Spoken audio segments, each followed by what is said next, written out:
yesterday we went and we went foraging for chaga, which is some kind of mushroom. Some kind of mushroom. All right. It doesn't look like a regular mushroom, though. No. So, yeah, what you're actually harvesting is not the fruiting part of the mushroom, but the mycelium. So it's what turns into the fruiting body. Okay. And it just kind of, on the outside, it just looks sort of black and charred and cracked. It looks like the tree is trying to grow a limb, but it's like all cracked or something. Right. And then on the inside, it's a little more, what is it, orangey reddish? Yeah, it's like orangey red. I can't tell you because I'm colorblind, but I assume it's something like that. I always forget you're colorblind. Yeah, and the chaga. Can you call any fungus a mushroom or? No, not necessarily. I think it's only a mushroom if it has a fruiting body to it. Oh, all right. So there's like so like mold is. Yeah, mold is something else. Yeah. Mold is not a mushroom. Yeah. As far as I know. I'm not a mycologist, but I'm pretty sure that's there's some differentiation. So what is we started making tea out of the chaga. Yep. Why did we do that? What's so great about chaga? You'd have to ask the Russians. Yeah, they do it a lot, don't they? Yeah, I guess it's big up in Siberia. Yeah, and so they'll tell you that it makes you live forever. Yeah. or at the very least, it makes you live. It increases your lifespan considerably. It's supposed to be, it's really, really high in antioxidants. Something ridiculous, like 3 or 4 times more antioxidants than you would find in coffee or tea or anything like that. And antioxidants destroy free radicals. Which I did some research on that years ago, and I don't remember exactly what free radicals are now. It's just oxygen or something, isn't it? I'm not exactly sure what makes a free radical, but I know what they do, and one of the things they do is cause cancer. Yeah. So it's supposed to be anti-cancer, antiviral, anti-inflammatory, antibacterial. It's just like anti-everything bad, supposedly. Yeah. And pro-everything good, I imagine. I was reading, I guess it was sort of a Russian bias on this website, and it was saying in Siberia, people that were drinking this like every day live to be like 100. Right. But like Inuits, who live in, I guess, similar conditions, only live to be like 50 or something. Right. Like And that. the only difference they can find from one population to the other is the chaga tea. It's like, well, that's it. Right. That's what's making them live. That's crazy. For that much longer. It's got to be the chaga. I wonder if I start drinking it every day now, instead of like having, because I didn't start like early, like when I was a teenager. Better late than never, right? Yeah, I hope it works. Living forever. Yeah, assuming you want to live forever. Yeah, sometimes I don't, but then, because that just sounds terrible, right? Like, why would I want to do this all the time? Do I really want to live to be 110 years old? Yeah. Is that ideal? I mean, if my body starts like falling apart, I don't think I would. Right. But well, maybe you want to be young forever is, I think, the idea. Right. Yeah. So I guess once you start feeling old, just stop drinking chaga and then you'll die. Yeah. Put an end to the suffering and the misery. Yep. And then, so where did we go to get it? It's only on birch trees, too. It grows, it's parasitic on birch trees. And I think, in particular, it grows mostly on white birch. White birch and yellow birch, I think, are the two main ones. But yeah, I can't really tell the two apart. Yeah, I'm pretty sure the tree we pulled the majority of our chaga off of was a white birch, but maybe not. Yeah, it might have been, but it was really old. The tree we got it off of, so it was kind of hard to tell at the time. But that was such an awesome score. Yeah, too, we were like, how many hours were we hiking for? Yeah, we were there for at least 3 hours, right? Finding not a whole lot, and then we got there probably around 10, maybe. Yeah. And then, it was probably about like 12 or 1 o'clock. Yeah. But that's all it takes. If you find one good tree and it's got big chunks of chaga, that'll last you for a while. But so it's parasitic on birch, and it also tends to grow along creeks and waterways. Oh, right. So on birch trees near water and at higher elevation too. Oh, higher elevation. Yeah, so you don't. So we do have to go into the mountains to get it. Yeah, you generally have to go up in the mountains to find it. Yeah, we were up there. There was just ice and something like 2 inches of snow everywhere. Yeah. And we had spikes on our boots. Yeah. Yeah, that was some ice. That was some hiking too. That was like legit hiking. Hell yeah. But yeah, the tea, it tastes pretty good, I think, right? It tastes great, actually. It makes a good, good tea. I was pretty shocked at how great it tasted. Kind of earthy, but... yeah, but like good though. Like I don't even need to put like sweetener. No, there's no kind of foul flavor at all. It's I mean, good. I guess if you used a lot of it, it might taste kind of bitter or something. Maybe. Yeah, I don't know. I didn't... The amount I was using... You don't detect any kind of bitterness at all from what we were having. But awesome. And so every time we stopped to collect chaga, about 10 minutes later, I felt like I was getting the first symptoms of like frostbite. Like my fingers were going like numb and getting red in my nose and my toes. And we were talking about winter survival for animals. Right. How the fuck do they live out there? Right. It's so crazy. Yeah, they make it look pretty easy, huh? Jesus Christ. Like, I think I'd only be able to live, like, 10 degrees below freezing, like 20 degrees, is probably the coldest I could, like, live. I could, like, survive out in the wilderness. And I'd have to be walking like all the time to fend off like frostbite. I don't know, man. We did it for hundreds of thousands of years. I mean, obviously we could like build a fire or something like that, but like animals don't do that. How the fuck do they? Well, yeah. So how do animals do it? Yeah. They don't have fire. It's so crazy. Yeah, it's. I mean, I was reading that like their skin maybe is just thicker. I don't know if that's necessarily the case. Maybe some animals might be thick-skinned. I mean, they have fur, and insulating fur is part of it. Yeah. Do their blood vessels like reach close to the surface of their skin the way it does us? I'm not too sure about the blood vessels, but I know the metabolism increases a lot in the wintertime to just produce more heat, basically burn more calories. But that also means they have to be eating constantly. Yeah. So if you're just have a lot of fat, I guess. Well, yeah, but even then, if you're not eating, so basically an animal is going to go into hibernation not necessarily because it's cold. That's definitely a factor, but the main reason an animal is going to hibernate is because they can't feed themselves. And the food availability is going to be affected by the cold because the things that they eat don't necessarily grow or aren't available if it's too cold. But it's not just the cold that makes an animal hibernate. It's really the main factor is the food availability. So an animal could also hibernate in extreme heat too, like an animal that lives in the desert is also going to hibernate. Yeah, I guess they do hibernate, don't they? Yeah. And so it's really just about food availability, or it's about expending more energy trying to keep your body cold or whatever it is, as with the case of the desert. If it's too dry or if it's too hot, a lot of animals will stop being active at that point because it's just not worth the energy that it costs their body to survive. You're talking about like reptiles and stuff. Yeah. Like snakes and lizards and stuff.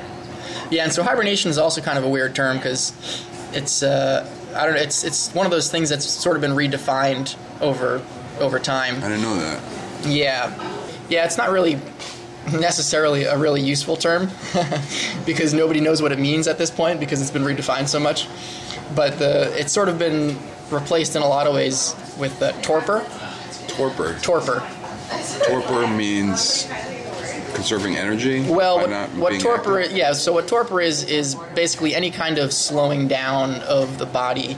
It could be a cooling down of the body or just a period of inactivity is torpor. Is it a noun? It's a noun or an adjective? It's a noun. Okay. So an animal enters into torpor. Okay. Yeah. That's such a weird word. Yeah, it's a state of being for an animal. Okay. Is torpor. But yeah, torpor happens outside of just wintertime. It's that's mostly what people think of when they think of an animal going into hibernation or torpor. Is they think of the winter, because that really is the main time when it would happen. Right. But it does go beyond that. So where were we hiking exactly? We were in the Kaaterskill Wild Forest, Okay. which is near Tannersville, just south of Tannersville. You take the Saugerties exit. Yeah, we were between, what is the other town we passed through? Tannersville and something, I can't remember. Yeah, I can't remember the other town. But yeah, it's just west of Saugerties a little ways. It's not too far. And What kind of animals do you think were hibernating in torpor while we were there? I always hope to see a mountain lion when I go up that way into the Catskills. if there was any bears would probably be in torpor at this point. But the other thing about torpor is that an animal could pretty much wake up at any point from torpor. Right, so they like kind of wake up and then they might get something to eat and then go back into torpor. Yeah, so they're not a truly hibernating animal is going to look like it's dead. If you went up to an animal that was hibernating and picked it up, it would just look like a dead animal. That's crazy. But if you picked up an animal that was in torpor, it would just be really sluggish. Wow. So if you went into a bear's den in the middle of the winter, it wouldn't look like it was dead. It would just look like it was really tired. But if you messed with it, it would wake up and be unhappy. Yeah. So yeah, we do have black bears around here. Yeah, we got plenty of black bears. So if there was any bears up on that mountain, they would have been in torpor at that point. Every once in a while, like every couple of years, there's like a sighting in somebody's yard or some town somewhere. Yeah, it's actually kind of interesting. It seems like the black bear population, at least in the Gunks, has been increasing lately. Yeah. Yeah, it seems like there was a lot more. I mean, I saw a bear on the rail trail up in Rosendale over the summer. Whoa, how big was it? Bear-sized. It was like up to your hip, maybe? Yeah, I'd say probably. Wow. Probably about my hip height at its shoulder. That's a big animal. Yeah, it is. It is a big animal. But I mean, they're really not all that dangerous. I mean, I stared him down for a minute and he ran off. Nice. And that was a solid minute? Yeah, maybe. It felt like a minute. I don't know. That must have been kind of intense. Well, he wasn't all that close. He was probably about 50 yards down the rail trail. I was on my bike and I saw him up ahead and stopped. And he just kind of looked at me for a little bit and then walked off. Were you sitting on your bike when you did it, or were you standing? Yeah, I think I was sitting over. I think I stopped and was sitting over top of my bike when I was looking at him. I don't think people look very threatening when they're on a bicycle. No? I think you probably should have got off your bike. Maybe I should have lifted the bike over my head. Yeah. Well, yeah, that would have been my contingency plan if he decided to throw the bicycle at Yeah, right. Oh my god. But it was all good. But there was a bear on campus over the summer too. Oh shit. Yeah. Oh yeah, that's right. I read about that. I think it was over. Maybe I think it was over the summer. Maybe it was in the springtime. I can't remember what it was. It was like going through a dumpster near Boughton Hall or something like that. Yeah. But yeah, it definitely seems like the populations might be going up. And Boughton Hall is like right in the center of campus, I think. Right. It's like crazy. Yeah, it's the last place you would expect to find a bear. Yeah, it's not even like on the outskirts or something. It's like there right it is. It happens. So bears get around. Yeah, but yeah, I guess their populations are going up. Yeah, it might be. The sightings are a little more frequent. Yeah, it's for sure. Mm-hmm. What's the name of that one animal? The fisher. Since I was little, I've always wanted to see one, but I don't think I've ever have. And they're supposedly they live in this area. Yeah, probably. And porcupines too. Yeah. And you saw one, didn't you? Yeah, I saw a porcupine up by Shaftue a few years back. That's awesome. And I feel like I saw one up in Mohonk too when I was hiking in Mohonk. It was a porcupine mother with her baby. Wow. Mm-hmm. What did the baby look like? A little porcupine. Just a little one. Okay. Yeah, it's kind of funny though, because we walked up to them and they were hanging out together, but as soon as we got close, the mother ran off and just like totally ditched the baby. Oh my god. But I guess with porcupines, I don't think it really matters because there really isn't very much that could mess with a porcupine. Usually, like the mothers become the mother of an animal that's threatened. Right. It becomes like apparently not porcupines. Yeah, oh my the mother God. just totally bailed. She was like, later. Are they like? Because I've noticed that skunks are like fearless. Like they don't even care if you're near them. Is that how a porcupine was? Yeah, I don't think they. I mean, the mother she ran off, but not too far. She was still pretty close by. Right. And yeah, I don't think porcupines are the kind of animal that get nervous around much of anything or anyone. So I don't think it would be easy to threaten a porcupine. I always freak out when I get near a skunk. Yeah. I'm like walking around in the woods or something like that, and then suddenly there's a skunk next to me. Right. And I'm like, Jesus Christ, fucking asshole, get away. Yeah, skunks, well, it's pretty much the whole weasel family is like that. They're known to be really fearless. Wow. So it's the weasels and skunks, badgers, wolverines, they're all just like fucking don't give a shit, and they're just not afraid of anything. And they'll attack things that are, twice their size or more. Man. Like weasels. The weasels will take down, really big animals. How big is a weasel? A weasel's like a ferret, basically. Yeah. So they're. And how big of an animal could it take down? It's a weasel. Well, you'd think, but I don't know. From what I've heard, they're like a pig, maybe. Well, maybe not that big. Not that big. Okay. But twice their size, they probably wouldn't hesitate to attack. And they have really strong jaws too. The whole weasel family have really powerful jaws. Have you seen any rattlesnakes or copperheads? Not around here, no. I've seen them out west, but I've seen copperheads here, and I really want to see a rattlesnake, like an eastern diamondback, I guess it is. My friend saw one at Minnewaska. Yeah, they're around there. That's everyone that I've talked to that's seen rattlesnakes. It's always around Minnewaska. Oh, all right. So I definitely on the trails between Minnewaska and Awasting. All right. Where I've heard people spotted them. Excellent. Now I know where to big go. Ones too, really big ones. They get huge, Yeah. like 6 foot or more. God damn. They're real thick. It's insane. I guess they taste good. Yeah, there is that. Anyway. I don't think I've ever had snake. I've never had snake either. I've had I'd like to. alligator. And I think I had, was it crocodile or kangaroo? Yeah, I had kangaroo. Now you're working on an app that maps invasive species.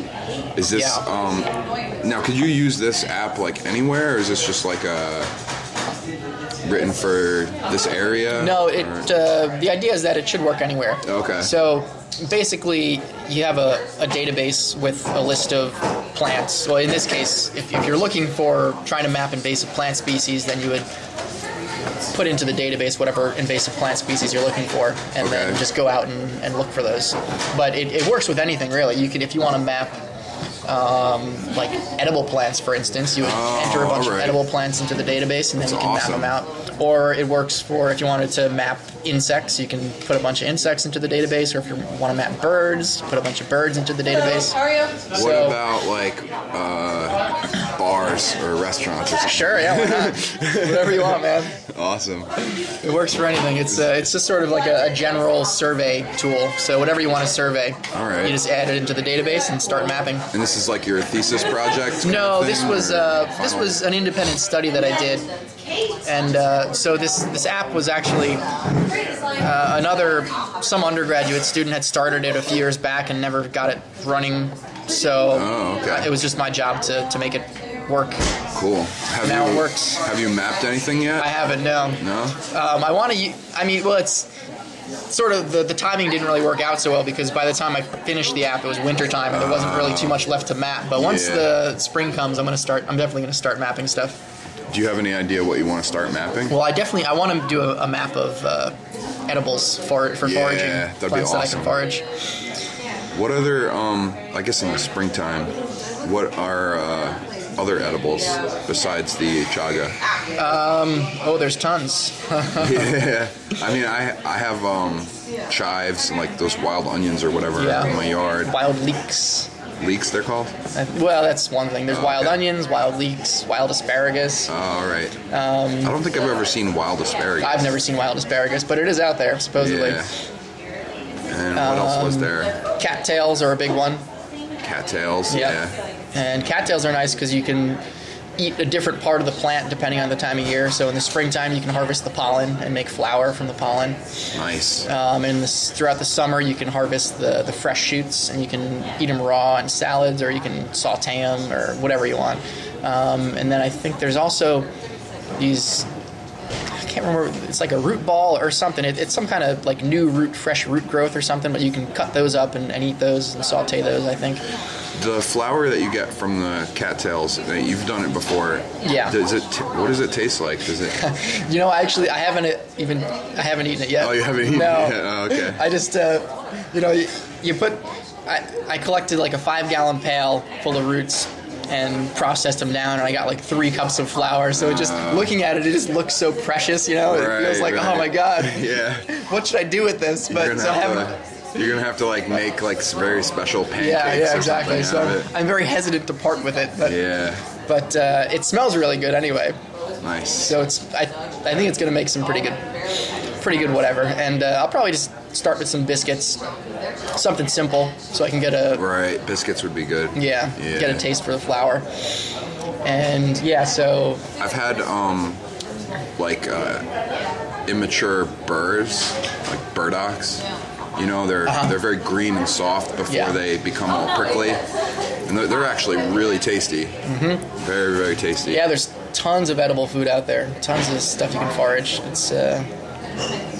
It's pretty awesome. You just gotta know what you're looking for. Yeah. But what's cool is once you sort of know what it is that you're looking for, you can. You start seeing it everywhere. Basically, it's like. Yeah, I read this book recently by John Burroughs. He's one of the local naturalists.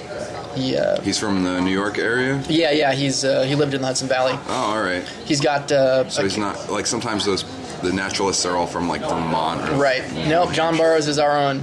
All right, He has... his cabin is up near Highland. It's called Slabsides. He's still alive? No, he died a while ago. Right. He wrote... in like the early 1900s. Oh wow! Yeah, so he was. He probably didn't even have electricity or something. Yeah, probably not. I don't think so. Hardly anybody probably had electricity. He was friends with Walt Whitman and Thoreau and those guys. So he was. Yeah. That's cool. Yeah, but he wrote about the art of seeing things. Is what he talked about, and the idea is, once you know what something is, like let's say a bird call. Yeah. So once you know what a particular bird sounds like, you'll be much more likely to hear it. Like you could be I could be walking around the woods now and I can hear all these bird calls, and if I don't know necessarily what I'm listening for, it just sort of just like bounces off your ear. It's just it's background noise. You don't really pay any attention to it. But once you know what it is and you can put a name to it, it seems like you hear it or you notice it much more often. Yeah, there's a name for that phenomenon. Like when you learn a new word, it's the same thing. Mm-hmm. Like you start hearing it all the time, like on TV or the radio or in conversation. But it's really true for anything out in the woods. Yeah. Like all of nature. Once you can put a name to something, like a plant or a tree or an animal or a bird call, it's so much easier to see it and hear it. And, when I found blueberries, and I could identify blueberries up in the mountains, I started seeing them all the time every time I was there. Yep. Oh yeah, that's another thing I love foraging for is blueberries, wild blueberries. Yep. So good. Yep, it's a good spot for it.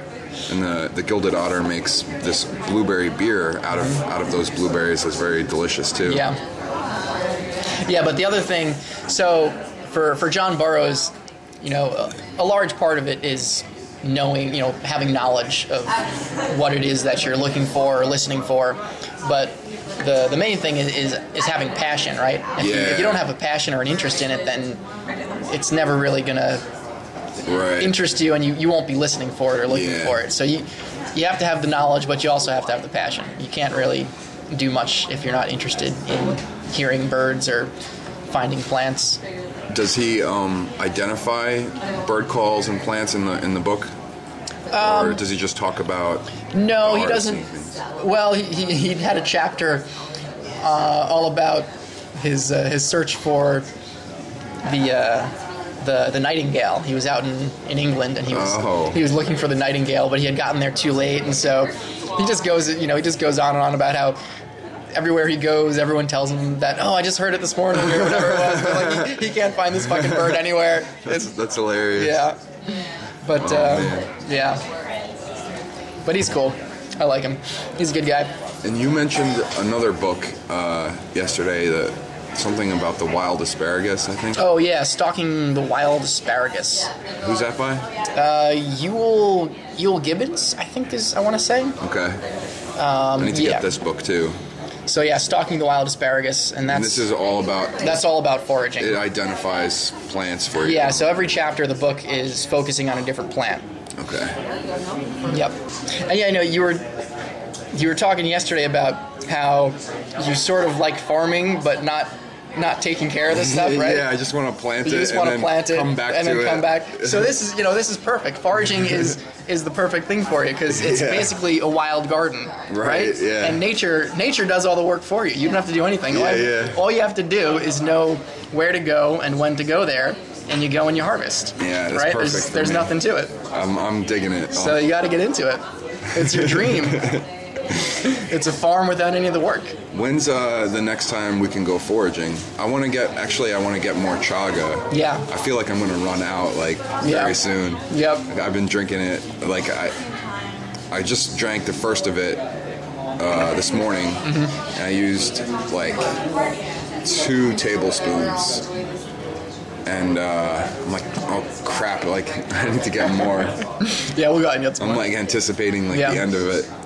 Even though there's like much more left, I'm still like, fuck. Yeah, I still have a ton of it too. You can like reuse it as well too. Yeah. Mm-hmm. Oh, that's another thing. I need to filter out. I didn't filter it out as well, so I think I drank some of it. Okay. So I have much less now to reuse. Aha. But you do it a different way than I do. With the French press. Yeah, the French press. I was filtering it through like fabric. Okay. And some of it, what kind of fabric? Like a cheesecloth? Just like like a cheesecloth, but I think I need to like fold it in half and double it up a little bit. Yeah. Now you're using the French press. Mm-hmm. But even with the French press, some of it gets in. You lose some of the grinds. Okay. Yeah. I can't. It's been a while since I've seen a French press. How fine is the filter for that? It's really, you really don't. I feel like we probably ground it up more than we should have for a French press. But I wasn't using a coffee grinder. It was like a food processor basically, so it was kind of hard to control. But yeah, I don't think you really need to grind it up all that fine, really. Yeah. I was just thinking how many different sort of recipes there are for making tea out of it. Yeah. Like some people say 10 minutes, and then some people go as long as 10 hours. 10 hours. 48 hours. 48 hours even. And I was thinking maybe they're not grinding it up. The people who leave it in for a super long time. Right. Maybe they just drop it like a chunk in. I think that's the idea. Yeah. That's probably it. And just boil it or simmer it until it starts breaking apart or something like that. Yeah. I don't know. Yeah. But if you can grind it up, I think those recipes for 48 hours are useless. Mm-hmm. It's just tea. How hard is it to brew tea? Right. Yeah, man. Where are we right now? I don't know the name of this place. Is this the Muddy Cup? The Mud Puddle. The Mud Puddle. All right. The Muddy Cup was. It's been a while since I've been this was another cafe. And his daughter, Chubby Clementine. Now every morning, just about dawning, when the sun began to shine, she would rouse up, wake all of them cows up, and walk them down to her daddy's mine. I took the footbridge, we crossed the water, although she weighed 299. The old bridge trembled and disassembled. Whoops! Dumped her in to the foamy brine. Hey, crack like thunder. Ho, ho, she went under. Ho, ho, blowing bubbles down the line. Hey, I'm no swimmer, but were she slimmer, I might have saved that Clementine. Oh, she broke a record way underwater. I thought that she was doing fine. I wasn't nervous, not until the service that they held for Clementine. Hey, you sailor, way out of your whaler, with your harpoon in your trusty line. If she shows now, yeah, there she blows now. It just may be Chunky Clementine. One more time. Oh, my darling, oh, my darling, oh, my darling, oh.